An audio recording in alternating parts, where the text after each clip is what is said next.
El juicio de Dios es un evento que habría de cumplirse en el final del tiempo, por lo que la Biblia debía presentarlo como profecía, o sea, como un anuncio de lo que sucedería en el futuro distante. Dios se comunica con sus hijos que están atentos a escucharlo. Hebreos 1:1. Dios, habiendo hablado muchas veces y de muchas maneras, en otro tiempo a los padres por los profetas. Especialmente en asuntos tan serios como lo es el plan de salvación y el juicio, Amós 3:7, no hará nada Jehová el Señor sin que revele su secreto a sus siervos los profetas. Las profecías del libro de Daniel quedaron cerradas y selladas. No serían entendidas hasta el tiempo del fin. Daniel 12:8-9. Yo oí, mas no entendí. Y dije, Señor mío, ¿cuál será el fin de esas cosas? Él respondió, estas palabras están cerradas y selladas hasta el tiempo del fin. Jesús advirtió que quien lea a Daniel en nuestro tiempo debe entender. Mateo 24:15, cuando veáis lo que habló el profeta Daniel, el que lee entienda. Y San Pedro advirtió que no debía interpretarse su lectura sin fundamento bíblico y sin búsqueda espiritual. Segunda de Pedro 1:20-21. Ninguna profecía de la Escritura es de interpretación privada, porque nunca la profecía fue traída por voluntad humana, sino que los santos hombres de Dios hablaron siendo inspirados por el Espíritu Santo. Para entender la purificación del santuario de Daniel 8:14, debemos entender toda la dinámica del santuario terrenal. Hebreos 9:1-8. El primer pacto tenía un santuario terrenal dispuesto así. En la primera parte, llamada el lugar santo. Tras el segundo velo estaba el lugar santísimo. En la primera parte del tabernáculo entran los sacerdotes continuamente. Pero en la segunda parte, solo el sumo sacerdote una vez al año, dando el Espíritu Santo a entender con esto que aún no se había manifestado el camino al lugar santísimo, entre tanto que la primera parte del tabernáculo estuviese en pie. El altar del sacrificio ubicado afuera del santuario representa el sacrificio expiatorio de Cristo en la cruz, aquí en la tierra. El lugar santo representa el servicio diario del continuo sacrificio en el santuario del cielo, en favor de los pecadores delante del Padre. El lugar santísimo representa la última fase del plan de salvación, la purificación del santuario, que es el juicio en el que los pecados de los salvos serán definitivamente borrados y los de los condenados devueltos a los pecadores para que paguen por ellos. Por eso el día de la expiación es también el día del perdón y el día del juicio. Levítico 4:26. El sacerdote hará por él la expiación de su pecado y tendrá perdón. Levítico 16:29-30. En el mes séptimo, a los 10 días del mes, afligiréis vuestras almas, porque en este día se hará expiación por vosotros, y seréis limpios de todos vuestros pecados delante de Jehová. Afligir el alma es un acto de arrepentimiento, de dolor por haber ofendido a Dios y una plegaria por el perdón. Esta es la condición indispensable para obtener el perdón. Este era también un día de condenación. Levítico 23:27-29. A los 10 días del mes séptimo será el día de expiación, y afligiréis vuestras almas para reconciliaros delante de Jehová vuestro Dios. Toda persona que no se afligiere en este mismo día será cortada de su pueblo. De esta manera solemne se realizaba una vez al año el día de la purificación del santuario. Levítico 16:16. Así purificará el santuario a causa de las impurezas de los hijos de Israel, de sus rebeliones y de todos sus pecados. Todas estas ceremonias eran la manera de enseñarnos lo que se haría en el cielo en nuestro tiempo. Hebreos 9:9-12 es símbolo para el tiempo presente, según el cual se presentan ofrendas y sacrificios y ordenanzas impuestas hasta el tiempo de reformar las cosas. Pero estando ya presente Cristo, sumo sacerdote del más perfecto tabernáculo, y no por sangre de becerro, sino por su propia sangre, entró una vez para siempre en el lugar santísimo. Versos 23 al 26. Fue necesario que las figuras de las cosas celestiales fuesen purificadas así, pero las cosas celestiales mismas con mejores sacrificios, porque no entró Cristo en el santuario figura del verdadero, sino en el cielo mismo, y no para ofrecerse muchas veces, como entra el sumo sacerdote en el lugar santísimo cada año. Se presentó una vez para siempre por el sacrificio de sí mismo, para quitar de en medio el pecado. El profeta Daniel anuncia la purificación de un santuario en un periodo de tiempo demasiado largo para la comprensión del profeta. Daniel 8, 14 al 17.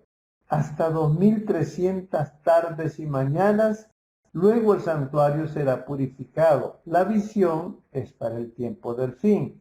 El apóstol San Juan en el Apocalipsis identifica el cumplimiento de la profecía de Daniel con el tiempo de la predicación del Evangelio en nuestro tiempo. Apocalipsis 14, 6 al 7. Vi volar por en medio del cielo a otro ángel que tenía el Evangelio eterno para predicarlo a los moradores de la tierra, a toda nación, tribu, lengua y pueblo, diciendo a gran voz: temed a Dios y dadle gloria, porque la hora de su juicio ha llegado. Para entender esta figura de la profecía de Daniel 8:14, tardes y mañanas, que más parece un acertijo, es necesario que revisemos esta misma fórmula en el relato de la creación. Génesis 1:5, y fue la tarde y la mañana un día. Esta fórmula se repite 7 veces, una por cada día de la creación, por lo que se establece el principio de interpretación profética en el que una tarde y una mañana equivalen a un día.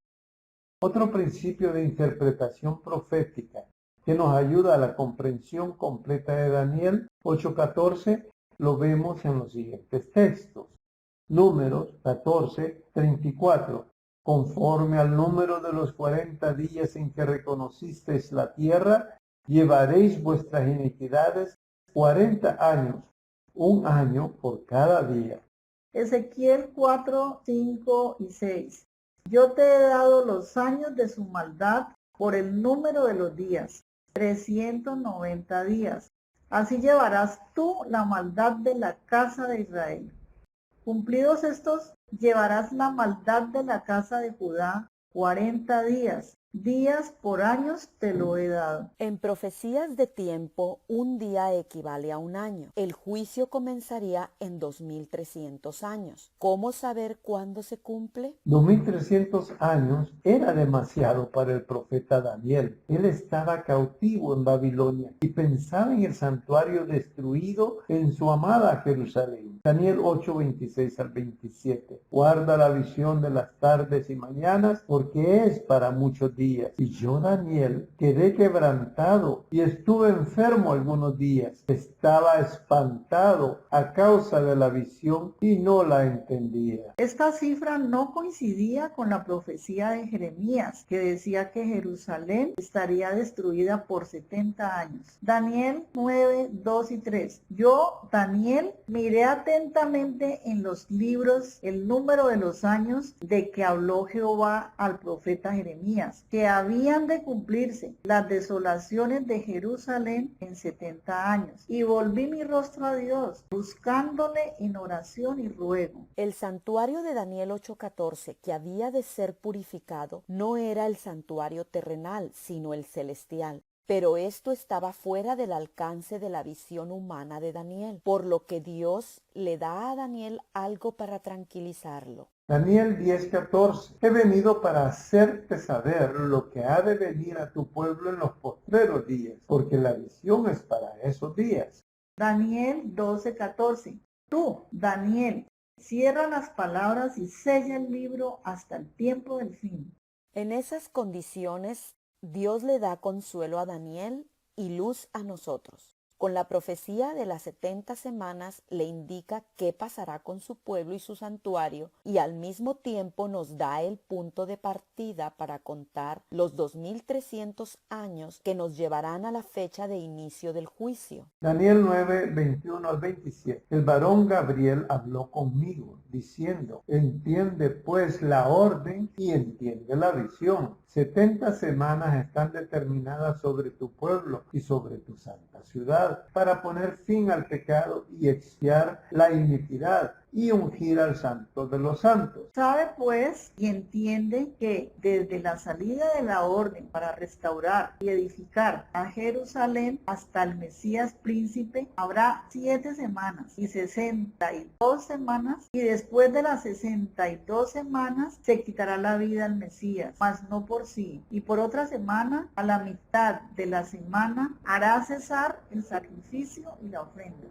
De la profecía de las 70 semanas dejamos los detalles para otra ocasión. Nuestro tema es el juicio, por lo tanto nos interesa resaltar los datos que esta profecía nos aporta para la comprensión de Daniel 8:14, o sea, la fecha de inicio de la cuenta de los 2300 años. El punto de partida es el año 457 a.C.